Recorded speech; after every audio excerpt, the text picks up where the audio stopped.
ഭാര്യയ്ക്ക് ഭർത്താവിനെയും ഭർത്താവിന് ഭാര്യയെയും വിശുദ്ധീകരിക്കാൻ പറ്റുമെന്നാണ് വചനം പറയുന്നത്. ഭാര്യ ഭർത്താവിനെ തിരുത്തണമെന്നും തിരുത്തിക്കാൻ പറ്റുമെന്നും ഭർത്താവിന് ഭാര്യയെ തിരുത്തിക്കാൻ പറ്റും എന്നല്ല, വിശുദ്ധീകരിക്കാൻ പറ്റുമെന്ന്. അതിൻ്റെ അർത്ഥം വേറെയാണ്. ഭാര്യ വിശ്വസ്തയോടുകൂടി ജീവിക്കുന്ന ഒരാളാണെങ്കിൽ ഭർത്താവ് അവിശ്വാസിയായാലും ഈ ഭാര്യയുടെ വിശ്വസ്തത ഭർത്താവിൻ്റെ അവിശ്വാസത്തെ മറികടക്കാൻ സാധിക്കുമെന്ന്, അതിനെ വിശുദ്ധീകരിക്കുവാൻ സാധിക്കുമെന്ന്.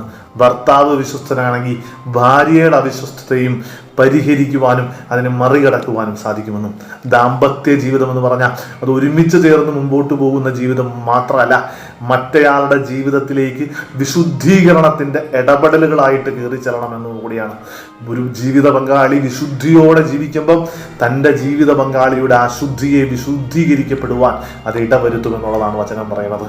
ജീവിത പങ്കാളിയെ വിശുദ്ധീകരിക്കുവാനുള്ള ഒരു ഇടമാണ് എൻ്റെ ദാമ്പത്യം എന്ന് കൂടിയുള്ള തിരിച്ചറിവ് നമുക്കുണ്ടാവട്ടെ.